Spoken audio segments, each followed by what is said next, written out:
I'd like to welcome today Brandon De Bruhl. Brandon, who has dyslexia, graduated high school without knowing how to read or write with a 1.9 GPA. Fast forward today, where he is now a graduate of the USC Price School of Public Policy and was chosen among thousands for the prestigious School Policy Fellowship Program. Brandon, welcome. Thank you so much, Quinn. What were your early school years like for you? They were challenging. When I was younger, I was faced with dyslexia. When I first started going to school, I didn't know I had dyslexia, and it took some time for it to appear over the course of my early education. I had always excelled in math, and so in many instances, I was often placed in advanced math courses, but struggled in remedial reading and writing. And it wasn't until about sixth grade that I was identified with dyslexia, and I was transitioned away from more advanced coursework in mathematics and different more advanced classes to special education, which consisted the remainder of my public school education as fairly segregated and fairly separated from general coursework. However, I was able to continue on with my math learning as I went. And it was a struggle because reading and writing and math and all these subjects are so intertwined. Oftentimes, it was difficult to be seen as successful in one area and then unsuccessful in another. So it was pretty tough. Did you ever feel shame or anything like that? Yeah, I mean, there was a lot of shame going on. I'm sure anybody who has dyslexia or any disability, really, there's a Yeah. period of time where you don't want to accept that you have this thing, and that it's a struggle with yourself in a more important way, right? It's Hmm. this deep kind of conflict that you have to resolve internally before you can really start addressing, how to handle the symptoms of it. But for about, I would say, a good 5 years between middle school and high school was particularly challenging, both from internally and then externally with the schools. But I definitely had a lot of shame and a little bit of depression about, just struggling with this. Was there a teacher that you found that really kind of sat down with you and just gave you special attention or extra time? Well, I have a couple of call outs over the course of my life. There's been people both in and out of school that have been just facilitating and advancing my education. One most importantly was Mr. Wabker, who was my sixth grade teacher, who really facilitated a lot of my early growth. And then later on, Miss Larson at my high school, she's the only reason I graduated high school. Like, to be honest, without her help, I would have never made it. Um, and then later on in my academic career, I can think of many different professors who worked with me, worked around my schedules, and then most recently, Dora Kingsley Vertenton from USC, Gary Painter, and T.J. McCarthy, all have been mentors in my life, have helped me both on the academic side, but on the professional side, find ways to work with my disability. So, after graduating school, which you were so excited to graduate, what made you do the decision to make you go back? Well, I realized as I'm moving through my academic career and towards the goal of a PhD, my desire is to explain things that are hard to explain, and Hmm. that is in fact the mission of a PhD. So the my end result is to hopefully look at how social innovation can benefit and empower people with disabilities across the board. Both from a quantitative side, looking at the economics of it, like how can we get more people with disabilities into the market space, into employment, into higher positions, and then also on the social equity space. How do we use social innovation to advance individuals with disabilities, as entrepreneurs and as people who are engaging society in unique and systemic ways.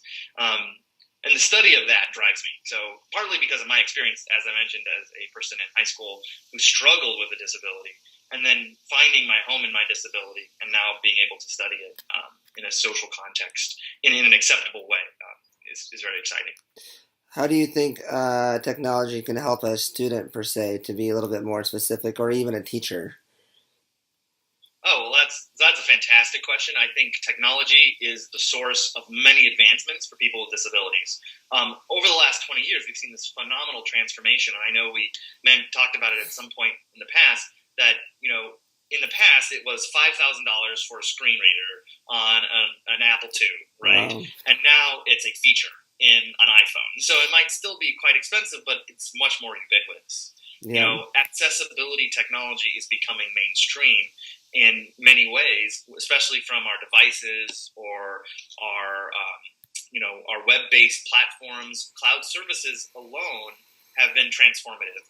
The other thing is the advent of digital-based learning, I think, wholly helps people with disabilities. Something I always wanted to mention was, like, if you look at like online learning classrooms, they help people with disabilities immensely because it's repetitive, it's recorded, you can re-engage it. And I know someone like with dyslexia, sometimes you don't quite hear everything the way that it's supposed to come out, right? You're sitting there and you're like, I'm pretty sure what they said was not right. Yeah. Having that online classroom component allows you to re-go back and examine that and really identify how to excel. And what do you, and which kind of leads me to my next question. Why do you find data so compelling? Well, I mean, data is kind of the source of many of these new insights that we can have, right? With data as like a core platform, we're able to explore the actual impact of disabilities on other things. And, in the past, we could always visually or even physiologically capture impact, right? Mm-hmm. It was, oh, well, Brandon doesn't have an arm, so Brandon is limited in grabbing things. So grasping is a problem. Well, now with data capturing, with sensory inputs, with the Internet of Things, we're able to really understand the limitations that, let's say, a missing arm, hypothetically, would cause. And so thus you can then bound that problem, work that problem from an engineering standpoint or a sociological standpoint or a political science standpoint, and try to resolve it in a much more holistic and meaningful way versus, well, we'll give him a prosthesis and hope he's good enough. What's your advice to somebody who might be struggling with dyslexia or somebody who might be in a similar situation that you were in school? Persist. I mean, number one thing for me was you got to keep going. I mean, no matter how bad it seems, you can over it. You can achieve it. You can find a way through it. It may not be the most traditional path. So I guess part two of that is don't be afraid to try new things, because what's going to happen is, and this may be your experience too, is I was faced with a problem, especially in school, where it was like, you can't do this because of your disability. The thing is that I can do this thing that's so very similar to it with some assistive technology that it's almost meaningless, but most people are afraid to try it because it looks new on the surface, right? But the result is the same. And so in a lot of ways with people with disabilities, we have to be innovators. We have to look at our own limitations and say, how can we innovate out of this problem and really tackle it from all angles? I think it was David Boyd who talked about 3D thinking with dyslexia, and that's how he thinks about cases. I think that was on his TED Talk, and I think that's true. It's like with dyslexia, you have to come at it from every single angle, and it has to be true with every disability, because you're looking at a challenge, and how you overcome it is innovative and interesting and fascinating. And I think that's why you see a lot of correlations with really good inventors who also have disabilities, right?